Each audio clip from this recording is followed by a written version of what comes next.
Bien. Ceci donc pour l'introduction au colloque, et maintenant je voudrais vous parler d'un sujet particulier qui est l'objet de très nombreuses recherches dans mon laboratoire et dans d'autres laboratoires dans le monde, qui est l'apprentissage de la lecture.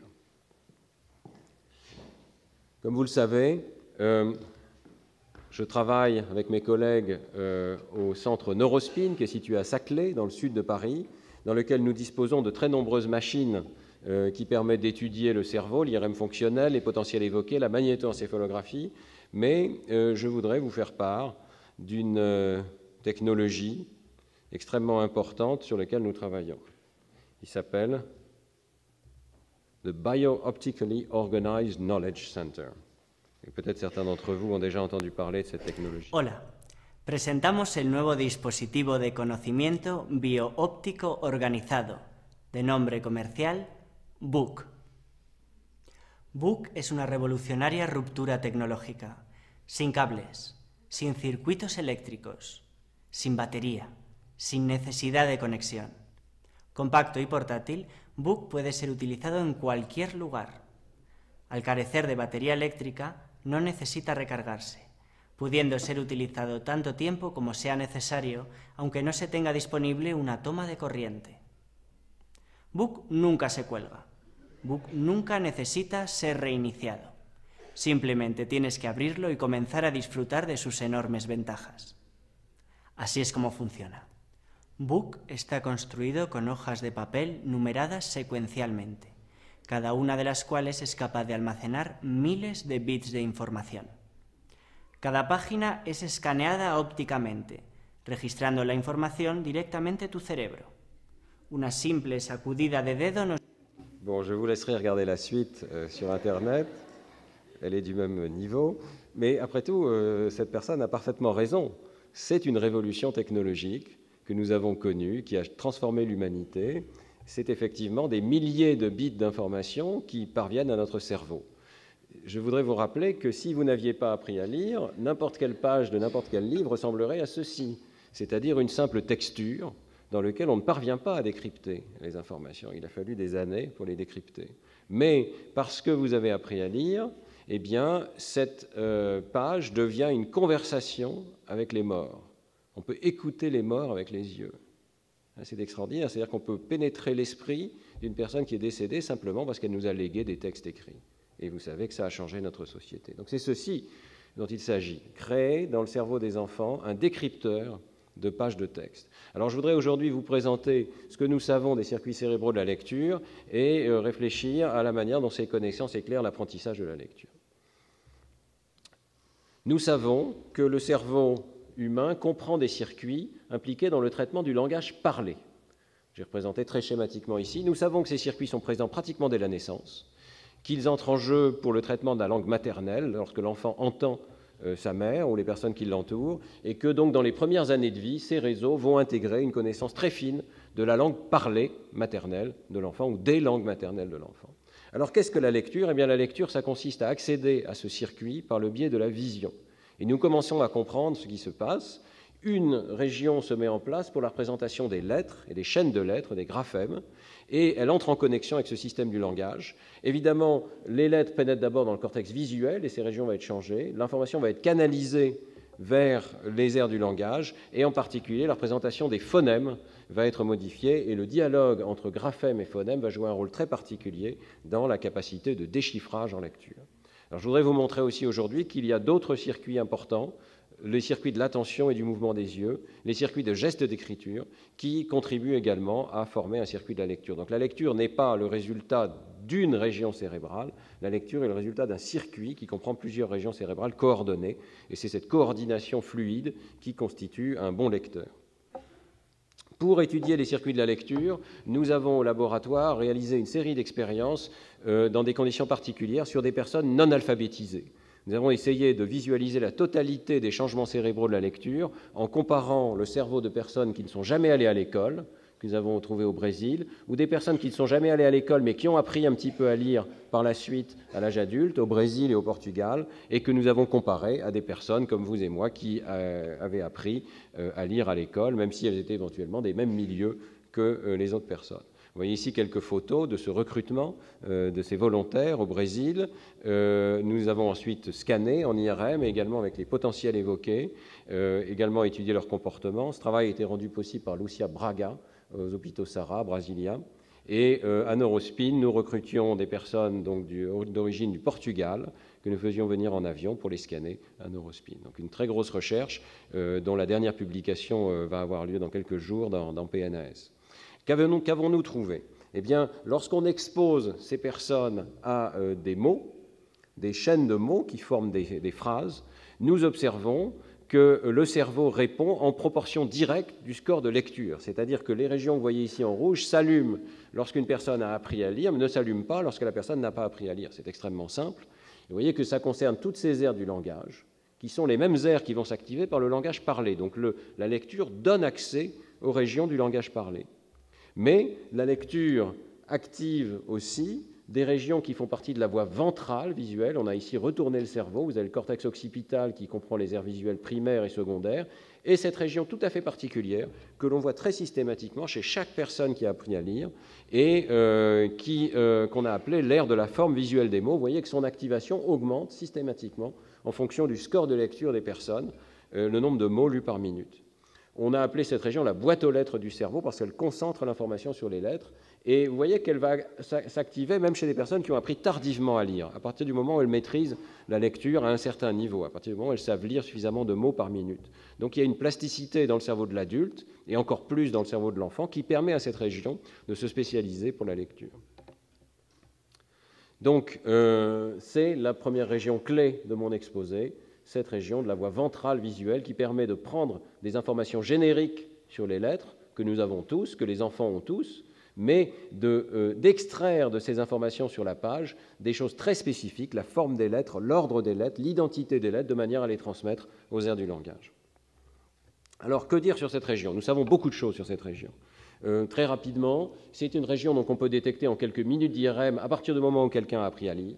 C'est une région qui est spécialisée pour la reconnaissance de l'écriture que connaît la personne. Donc elle va répondre en chinois si vous avez appris le chinois, sinon elle ne répondra pas. Elle est située au même endroit dans toutes les cultures et elle est entourée d'une mosaïque de régions qui s'intéressent à d'autres catégories visuelles. Donc vous avez une région qui répond aux mots, qui est entourée de régions qui répondent aux objets, aux visages ou aux lieux. Que fait cette région? Eh bien, elle est responsable de la totalité des opérations non conscientes qui vous permettent de reconnaître les mots dans toutes les conditions de la vie. Donc, vous ne vous en rendez pas compte, mais votre système de lecture réalise des opérations tout à fait intéressantes. Par exemple, une invariance pour la position, la taille ou la casse. Vous savez lire tous ces mots qui sont écrits en minuscules, quelle que soit leur position sur la page, quelle que soit leur taille, qu'ils soient écrits en majuscules ou en minuscules, et ceci n'est pas trivial du tout, parce que si vous regardez en détail, la forme des lettres peut être complètement différente, et ce n'est qu'une convention culturelle qui relie le petit R et le grand R. Et vous pouvez même lire des mots dans lesquels une lettre sur deux est en majuscule ou en minuscule, quelque chose que vous n'avez jamais rencontré auparavant, ce qui vous montre au passage que le contour du mot n'est pratiquement pas utilisé dans la lecture. C'est l'identité des lettres qui est décodée ici et qui est rendue à une représentation invariante. Alors, en même temps que le cerveau élimine certaines différences, comme celle entre le R et le R qui n'est pas pertinente, il amplifie certaines différences qui sont pertinentes. Par exemple, ici, une toute petite différence entre deux lettres va vous permettre d'accéder à des mots et des prononciations complètement différentes. Ce système et cette région est sensible à l'agencement des lettres. Donc il ne suffit pas de savoir la liste des lettres, mais encore faut-il voir dans quel ordre elles sont présentées. Et on sait par exemple que cette région va faire la différence entre deux mots comme trèfle et reflet, qui sont les mêmes à l'exception d'une lettre qui est déplacée. Et enfin, cette région intègre, au fur et à mesure que l'enfant apprend à lire, l'ensemble des statistiques non conscientes qui sous-tendent la lecture. Si je vous montre par exemple ce mot avec une tache d'encre, tout le monde a lu collège, et bien sûr c'est le cas parce que vous pouvez reconstituer sur la base des statistiques des lettres, même s'il s'agissait d'un pseudomot, la présence d'une lettre cachée. Évidemment, s'il s'agit de lettres aléatoires, vous ne pouvez pas le faire. Donc cette région a internalisé l'ensemble des statistiques de l'orthographe du français. Pourquoi avons-nous une telle région? Eh bien parce que dans le cerveau de tous les primates, par exemple ici le singe macaque, il existe une région ventrale qui est dédié depuis longue date à l'extraction des invariants visuels pour la reconnaissance des objets et des visages. Et nous transformons cette région, nous recyclons cette région pour la réorienter vers la forme des lettres et vers la forme des mots dans notre système d'écriture. Nous pensons, et ce n'est qu'un modèle, mais c'est un modèle qui guide les travaux du laboratoire, nous pensons que de la même manière qu'une pyramide neuronale de synapses successives permet la reconnaissance des visages, une pyramide neuronale permet la reconnaissance des mots.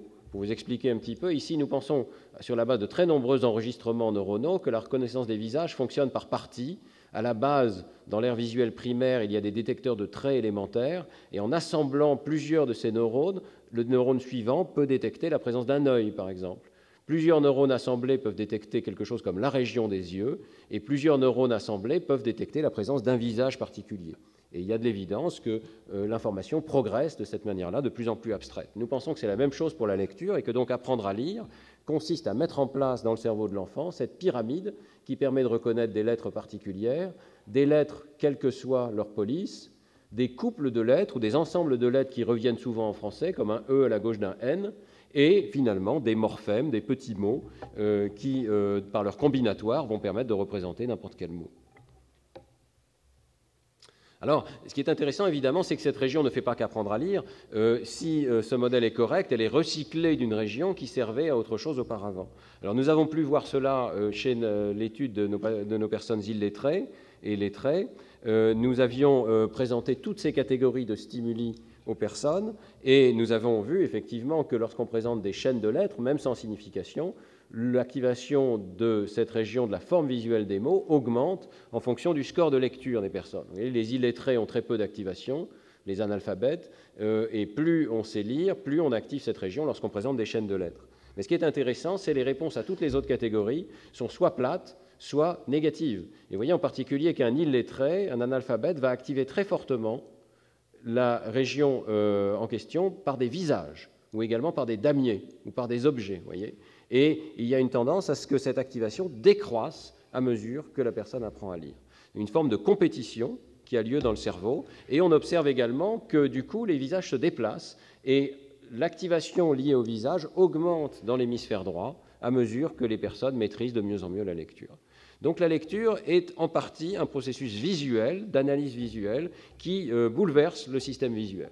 Et tout ceci, fait partie du travail que nous publions dans quelques jours avec Felipe Pegado. Tout ceci se passe en moins d'un cinquième de seconde. Vous voyez, avec cette technique de potentiel évoqué, on peut enregistrer le décours temporel de l'activation chez ces personnes analphabètes ou alphabétisées ou ex-alphabétisées, et on peut voir que l'apprentissage de la lecture amplifie très fortement une réponse vers 170 millisecondes, ici, qui commence vers 140, 150, et qui correspond à l'entrée en activité de cette région de l'hémisphère gauche, donc de la forme visuelle des mots, qui est très fortement amplifiée en réponse aux lettres.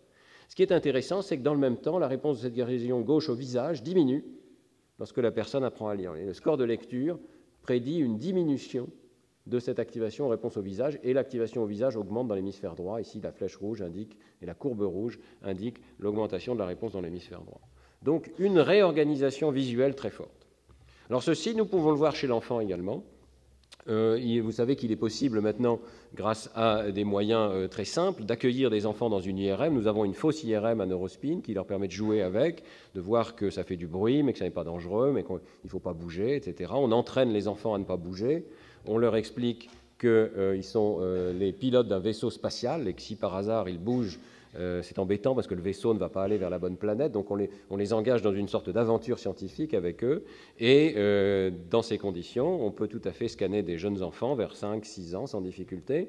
Et alors, ce que Ghislaine de Anne-Lambert et Carla Monsalvo ont découvert, c'est que dès la première année d'apprentissage de la lecture, cette région de la forme visuelle des mots se met en place chez l'enfant. Vous voyez, chez un enfant de 9 ans, elle est très bien installée. On voit très bien cette réponse aux mots dans l'hémisphère gauche, ici, en vert, entourée d'une toute petite réponse au visage à gauche et d'une grosse réponse au visage à droite. Vous voyez que ceci n'est pas en place chez l'enfant de 6 ans avant le CP non lecteur. Pas de réponse spécifique aux mots, Pas non plus de réponse très forte au visage dans cette étude, mais on va voir qu'au même âge, si l'enfant a déjà appris la lecture, en fin de CP, on a bénéficié ici du fait que certains enfants sont ou ne sont pas rentrés au CP en fonction de leur âge de naissance, de leur date de naissance, eh bien vous voyez que la région de la forme visuelle de mots va se mettre très rapidement en place et son degré d'activation prédit le score de lecture. On peut mesurer l'activation de cette région et voir le score de lecture.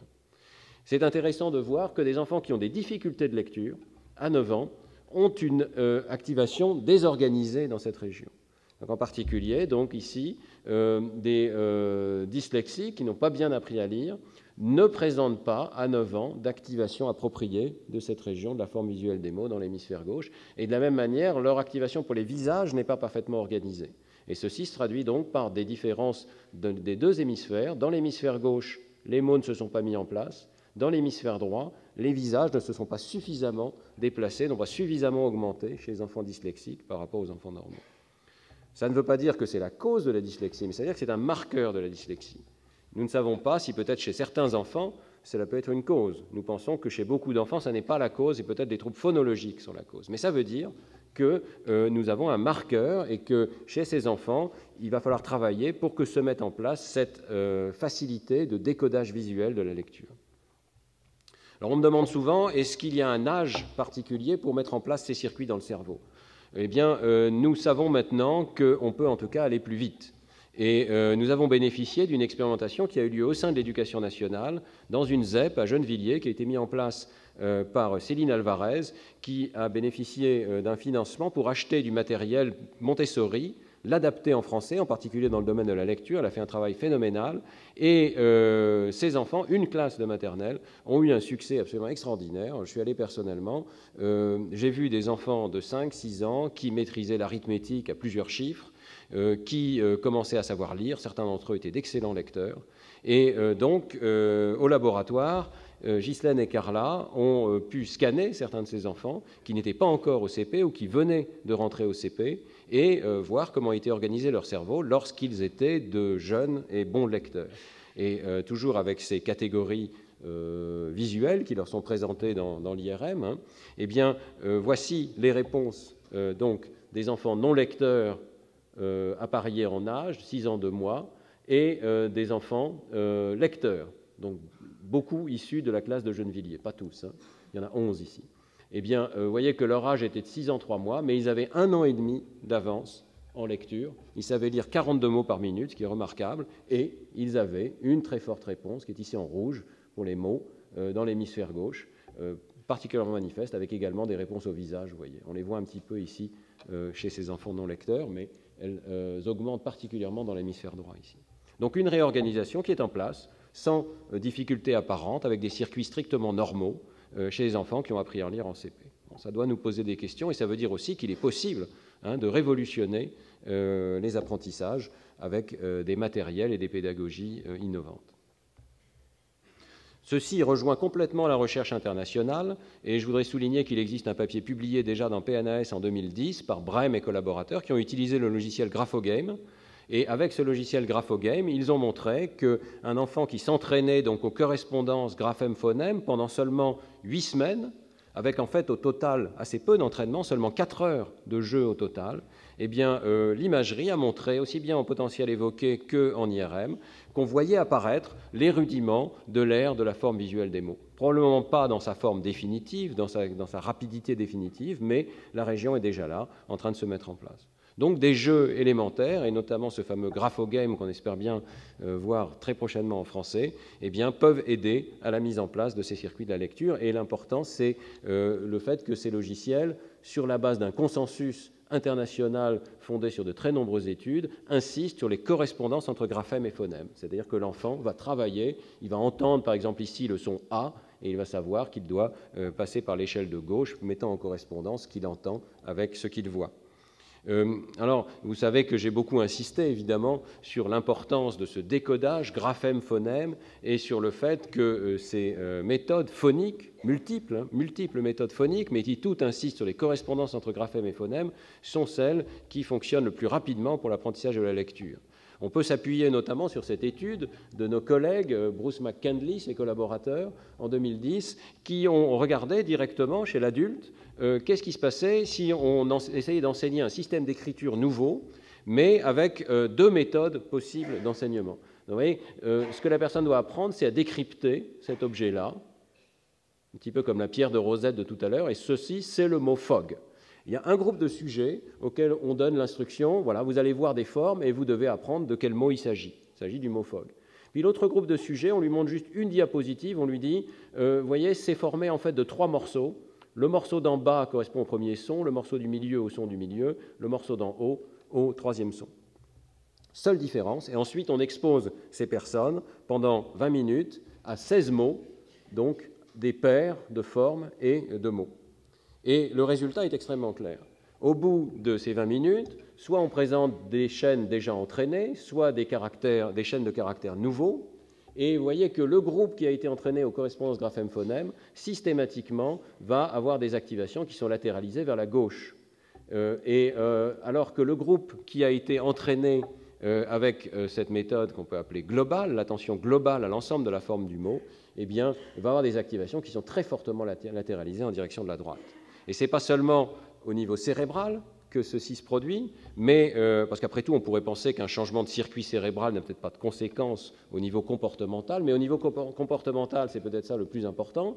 Les deux groupes ont appris les 16 mots. En fait, d'ailleurs, c'est intéressant, le groupe global souvent apprend plus vite. Les 16 premiers mots, c'est un peu plus facile d'apprendre des mots par cœur, et donc le groupe global a appris à 95%, alors que le groupe local a appris seulement à 89% pour les mots appris. Mais par contre, le groupe global ne présente absolument aucune généralisation. C'est-à-dire que lorsqu'il y a 2 choix possibles, il est au niveau du hasard, il fait 58% au lieu de 50%. Donc il n'a pas appris à décrypter. Il a appris par cœur 16 mots, mais il ne sait pas décrypter des mots nouveaux, et c'est ça toute la différence. C'est pour cela qu'il faut apprendre à passer par ce circuit de l'hémisphère gauche, parce que lui analyse les séquences de lettres et est capable de les décrypter sous forme de phonèmes. Alors, je pense qu'on me dit toujours aussi il n'y a plus de méthode globale dans l'éducation nationale. Je crois que c'est vrai. Par contre, si vous regardez dans les manuels, vous avez encore beaucoup d'exercices qui relèvent de cette idée. Et mes propres enfants, il y a quelques années déjà maintenant, ont eu des exercices de ce type, où le contour du mot doit être comparé à un contour de rectangle, des exercices de devinettes de mots, etc., ne correspondent pas à ce que nous savons actuellement. Bien, alors j'ai beaucoup parlé de la voie visuelle ventrale, je voudrais vous parler rapidement des autres éléments de la lecture qui sont tout aussi importants. Je viens de dire que apprendre à lire, ça consiste à mettre en correspondance des lettres et des chaînes de lettres identifiées dans le bon ordre avec des chaînes de phonèmes. Et donc la représentation des phonèmes joue un rôle fondamental dans cette affaire. Alors nous avons effectivement observé que c'est l'un des résultats de l'apprentissage de la lecture, c'est la modification du circuit de réponse au langage parlé. C'est-à-dire que simplement lorsque les personnes écoutent leur langue maternelle, eh bien, si elles ont appris à lire, cette région qui s'appelle le planum temporale, qui est juste à côté de l'aire auditive primaire, qui fait donc partie des aires auditives du cerveau, qui analyse la langue, eh bien, cette région augmente vigoureusement son activité chez les personnes qui ont été alphabétisées par rapport aux personnes non alphabétisées, qu'il s'agisse de phrases, de mots ou de pseudomots. Ce que nous savons, c'est que cette région représente les phonèmes du langage. Des enregistrements intracérébraux ont permis de montrer qu'il y a des neurones dans cette région qui codent les différents phonèmes que nous avons appris à discriminer, donc les sons du langage. Et il semble bien que l'apprentissage de la lecture augmente la capacité de prêter attention aux phonèmes, de faire des distinctions fines entre les différents phonèmes, de les catégoriser. Et on voit ici directement ces neurones qui catégorisent les sons du langage. Donc apprendre à lire, ça augmente la conscience phonologique, c'est quelque chose qui est connu maintenant depuis plus de 30 ans. Apprendre à lire dans un alphabet, ça porte l'attention sur l'existence du phonème, cette plus petite unité du langage parlé, et ça permet à l'enfant de décomposer le langage parlé et aussi de le recomposer à partir de la chaîne de lettres. Donc, une représentation des phonèmes qui est modifiée tout autant que l'est la représentation des lettres et des graphèmes, et on peut se poser la question, est-ce que les connexions entre ces deux régions sont modifiées? Eh bien, la réponse nous est donnée par l'IRM, l'imagerie par résonance magnétique de diffusion permet de mesurer les connexions dans le cerveau par le biais de la diffusion de l'eau. Je ne rentrerai pas dans le détail, mais nous avons accès à cette information sur l'existence de faisceaux de substances blanches qui relient les régions cérébrales entre elles. Et lorsqu'on regarde ces différents faisceaux dans l'hémisphère gauche, avec Michel Thiebaud de Schotten et Laurent Cohen, nous avons pu montrer qu'un de ces faisceaux, qui est en jaune ici, est modifié par l'apprentissage de la lecture. La lecture modifie l'anatomie du cerveau. Cette connexion est renforcée, cette connexion est facilitée, y compris chez les adultes qui ont appris tardivement, chez les ex-analphabètes.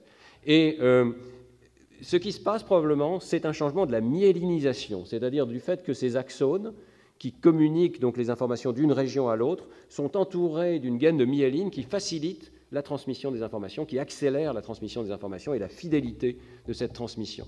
Ce que ça veut dire, c'est que parce que vous avez utilisé ce circuit, vous avez renforcé ces connexions, vous avez créé un circuit beaucoup plus rapide et efficace. Et ça se voit directement dans l'anatomie du cerveau. Donc, le passage des graphèmes aux phonèmes et vice-versa est extrêmement important. C'est la modification principale que nous voyons dans le cerveau de personnes qui ont appris à lire. Alors, comment lier cela à l'apprentissage? Eh bien, lorsqu'on apprend à lire, donc on apprend à faire cette correspondance, graphème, phonème. Les règles de correspondance ne vont pas de soi, comme on l'a vu. Il ne suffit pas d'exposer l'enfant et d'espérer qu'il va extraire les règles tout seul. Il faut lui expliquer comment ça fonctionne, de la gauche vers la droite, de façon systématique, avec une correspondance systématique de chaque lettre ou groupe de lettres avec des sons. Et bien entendu, il ne faut pas s'arrêter là. L'enfant commence à déchiffrer par cette voix qui est ici en jaune, il analyse le mot, convertit les lettres en sons, mais il faut aussi qu'il écoute en quelque sorte, ce qu'il vient de reconstituer dans sa tête, et qui le convertisse en sens. Donc, on me dit toujours, l'enfant va apprendre à déchiffrer sans comprendre. La question de la compréhension est évidemment fondamentale en lecture, c'est l'objectif de la lecture, mais pour cela, il faut que l'enfant prête attention à ce qu'il a converti, entende que ça fait un mot, que ça fait des mots, et qu'on peut les comprendre parce qu'on comprend sa langue maternelle, on comprend déjà le langage parlé. Au fil des années, cette lecture va s'automatiser, elle va commencer par ce circuit un petit peu lent, et progressivement, toutes les lettres vont être reconnues simultanément et va se mettre en place une voie de lecture beaucoup plus rapide qui permet de passer directement dans le lexique et d'accéder au sens des mots et au sens des phrases. Mais au départ, il est absolument indispensable de passer par cette voie du décodage. Alors l'enseignant peut se focaliser sur la voie en jaune et la voie verte va se mettre en place spontanément avec la pratique. Il faut évidemment inciter à l'école. La pratique de la lecture va automatiser cette voie. C'est pour ça, je pense qu'avec ce schéma, on peut comprendre pourquoi certaines variables ont une influence tout à fait particulière sur la capacité de l'école à inculquer la lecture aux enfants. L'une de ces variables, c'est la connaissance des phonèmes. Si l'enfant maîtrise bien les phonèmes en maternelle, il va pouvoir plus facilement passer par cette voie. L'autre variable, c'est la taille du vocabulaire oral, c'est-à-dire quel est le nombre de mots parlés que connaît l'enfant. Évidemment, on voit que les enfants de milieux défavorisés vont avoir un vocabulaire particulièrement réduit. Eh bien, ça va être un handicap pour la lecture. Pourquoi? Parce que même s'ils arrivent à décrypter, ils ne pourront pas facilement passer au sens si le mot qu'ils entendent, qu'ils ont décrypté, ne correspond pas à leur lexique. C'est pour cela qu'en maternelle, il faut absolument, et tout au long d'ailleurs du primaire, il faut continuer à enrichir le vocabulaire oral de l'enfant, et il faut être exigeant dans ce domaine. Je pense que l'école doit surtout pas dire ce sont des enfants de milieux défavorisés, je dois m'adapter et utiliser un vocabulaire basique. C'est le contraire. Ce sont des enfants de milieux défavorisés, je dois enrichir leur vocabulaire afin de permettre cette fluidité de la lecture. Et enfin, la présence de livres dans l'environnement est une variable très importante et fondamentale, évidemment, que toutes les classes aient une bibliothèque dans laquelle l'enfant est incité à emprunter des livres, parce que c'est cela qui va faire circuler l'information, entraîner l'enfant jour après jour, nuit après nuit, pour consolider cet apprentissage. Alors, voilà donc le circuit fondamental. Je vais y ajouter 2 éléments pour conclure. Premier élément, attention et mouvement des yeux.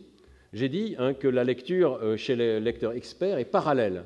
C'est-à-dire que le temps de lecture ne dépend pas du nombre de lettres. Et c'est cela qui a donné lieu à une sorte d'illusion de lecture globale. C'est-à-dire que toutes les lettres sont traitées en même temps. Eh bien, lorsqu'on empêche cette lecture parallèle, on voit apparaître un circuit différent, qui est un autre circuit essentiel de la lecture. Vous voyez, si on fait tourner les mots, si on espace les lettres, ou si on déplace le mot dans la partie gauche du champ visuel, on voit apparaître un seuil critique au-delà duquel, même chez un lecteur expert comme vous ici dans cette salle, la lecture devient très ralentie. Soudainement, elle se ralentit, et on voit apparaître un effet de longueur, c'est-à-dire que les mots de 6 lettres sont traités plus lentement que les mots de 4 lettres. Eh bien, ceci correspond à l'entrée en activité d'un circuit supplémentaire. La voie ventrale visuelle ne peut plus faire son travail, ne peut plus traiter toutes les lettres en même temps. Alors, vous avez besoin d'un circuit d'attention focale qui va déplacer l'attention, ou même le regard, vers chacune des lettres, de manière à pouvoir les décrypter. Ce qui est très intéressant, c'est que ce circuit, évidemment, intervient chez l'enfant, et il intervient probablement de façon transiente chez l'enfant. Nous l'avons vu récemment dans une étude qui n'est pas encore publiée, qui est menée par Carla Monsalvo et Ghislaine de Anne-Lamberts, dans laquelle nous avons eu la chance de suivre les mêmes enfants 6 fois. Vous voyez ici, 6 examens d'IRM, et c'est tout au long du CP. Les premiers examens sont juste avant le CP, et on voit la montée de la performance de l'enfant en décodage graphème-phonème, le nombre de mots lus par minute. Eh bien, la région de la forme visuelle des mots, qui est ici dans la voie ventrale, augmente de façon relativement continue, progressive. Elle ne va cesser d'augmenter son activité à mesure que se fluidifie la lecture de l'enfant. Mais on voit aussi cette activation de la voie dorsale du cerveau, c'est-à-dire ces régions qui s'intéressent au mouvement des yeux et de l'attention, qui intervient de manière transiente. C'est-à-dire que quand l'enfant a des difficultés de lecture, quand il doit décoder lentement avec attention, eh bien, ce circuit va entrer en jeu. C'est un circuit attentionnel et il correspond au fait que chez le jeune enfant, nous avons un effet du nombre de lettres qui est très important. Ici, vous avez une mesure du temps de lecture en fonction du nombre de lettres des mots qui sont présentés aux enfants. Vous voyez qu'en CP, début de la lecture, c'est pratiquement linéaire, c'est-à-dire que plus il y a de lettres, plus ça prend du temps. L'enfant doit vraiment prendre son temps pour décrypter le mot. Lorsque la lecture s'automatise, cette courbe devient plate et chez l'adulte, elle est complètement plate. Nous n'avons pas besoin de plus de temps pour reconnaître un mot de 8 lettres qu'un mot de 3 lettres. Donc l'enfant doit passer de ce mode de lecture sérielle à un mode de lecture parallèle. Pourquoi est-ce que j'insiste tellement sur ce point? Parce que ça veut dire que la lecture ne s'arrête pas en CP, qu'elle doit continuer tout au long du primaire et par la suite, et que c'est seulement lorsque la lecture devient fluide et automatique que l'enfant peut cesser de se concentrer sur le décodage lui-même et se concentrer sur le sens du texte. Si l'on veut que l'enfant fasse du sens de ce qu'il lit, il faut d'abord qu'il automatise le décodage. Et je voudrais vous donner un exemple. Je vais vous laisser lire ce petit texte que vous connaissez peut-être.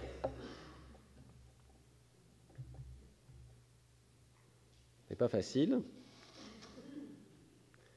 Et peut-être vous sentez ce soulagement extraordinaire lorsqu'on arrive à la fin et que ça redevient du français normal. Bon, est-ce que vous avez compris ce texte? Je pense que vous vous rendez compte que parce que vous étiez tellement concentré sur le décryptage de ce qui est écrit, vous avez du mal à réfléchir au sens de ce qui est dit. Bon, c'est une phrase de Proust, elle est assez longue évidemment, mais j'espère que vous comprenez par cet exemple la difficulté qui est celle de l'enfant, c'est celle de la double tâche, celle de ne pas pouvoir se concentrer sur autre chose que cette extraordinaire difficulté de décryptage qui fait qu'en même temps, si on lui demande mais de quoi ça parlait, quel était le sens, eh bien ça peut être difficile pour lui. Il faut qu'il relise, il faut qu'il re-relise, il faut qu'il réfléchisse au sens et il faut que des exercices de compréhension l'aident. On va en parler dans un instant. Alors, dernier circuit, et je vais terminer là-dessus, celui des gestes d'écriture. Nous avons découvert récemment que tous ces circuits de lecture ne suffisaient pas et qu'il y avait encore un autre circuit qui était situé dans la partie antérieure du cerveau, dans ce qu'on appelle le cortex prémoteur, et qui était connu pour son rôle dans le geste d'action. Lorsqu'on écrit, eh bien, cette région va entrer en jeu et elle comprend une connaissance des gestes qui permettent d'écrire les lettres. Eh bien, cette région intervient aussi pour la reconnaissance de l'écriture manuscrite. Lorsque vous avez des lettres manuscrites, cette région va entrer en jeu, et c'est parce que nous reconnaissons le geste qui a conduit à la lettre que nous reconnaissons la lettre, dans ce cas-là. Et donc cette région est tout à fait complémentaire de cette région de la forme visuelle des mots, qui est ici à l'arrière du cerveau. Celle-ci va analyser la forme des lettres connues, moulées, imprimées. Celle-ci va permettre de décrypter des écritures manuscrites dans lesquelles il faut comprendre le geste. Alors, pourquoi j'en parle? Eh bien, parce qu'on sait maintenant que ce circuit joue un rôle important également dans l'apprentissage de la lecture. La lecture s'améliore lorsque l'enfant pratique l'exploration active des lettres par le toucher et qu'il en apprend le tracé. Et on peut comprendre en partie pourquoi. Par exemple, lorsqu'il y a des lettres en miroir, je n'ai pas eu le temps de parler de la difficulté des lettres en miroir, mais on voit que ces lettres sont désambiguïsées par le geste d'écriture. Et la mémoire des lettres, la mémoire des correspondances graphème-phonème est aidée lorsque le cerveau dispose d'un code supplémentaire qui est le code de l'écriture. En tout cas, quelle qu'en soit l'explication, la recherche est tout à fait claire sur ce sujet. Apprendre à écrire facilite l'apprentissage de la lecture. Apprendre les deux en même temps est la situation optimale, même si l'objectif est uniquement d'apprendre à lire. Voilà. Alors, je pense qu'il faut donc continuer de pratiquer l'écriture manuscrite en maternelle. Ces résultats sont extrêmement clairs, ce qui ne veut pas dire que l'Éducation nationale ne devrait pas non plus apprendre aux enfants à taper à la machine. Je considère personnellement que dans la culture actuelle, tous les enfants devraient sortir de l'école en ayant appris à taper à la machine. On va commencer par l'écriture manuscrite, mais pourquoi pas, vers 10, 11, 12, 13 ans, avoir systématiquement les 20 ou 40 heures, c'est très peu, 20 ou 40 heures qu'il faut pour être lancé avec la bonne position des doigts et apprendre à taper à la machine. Et on tirera le meilleur parti à ce moment-là des deux systèmes d'écriture. Voilà, alors je termine en vous disant donc que nous avons, avec plusieurs collègues, dont Liliane Sperger-Charol et Caroline Huron, Ghislaine de Anne-Lambert, publié un petit livre qui s'appelle « Apprendre à lire », qui rassemble ces principes pédagogiques que nous pensons pouvoir extraire de la science de la lecture. Et bon, je ne vais pas revenir dessus. Je voudrais simplement dire à nouveau que entraîner initialement les correspondances graphème-phonème, c'est-à-dire par des méthodes phoniques, ne suffit pas. Et qu'il est évidemment essentiel, c'est l'objectif de tout le monde, d'arriver à ce que l'enfant comprenne le texte. Pour cela, il faut routiniser, automatiser les correspondances graphème-phonème, mais on peut aussi développer des exercices spécifiques pour développer la compréhension. Et c'est exactement ce dont Maryse Bianco va vous parler dans un instant. Je vous remercie de votre attention.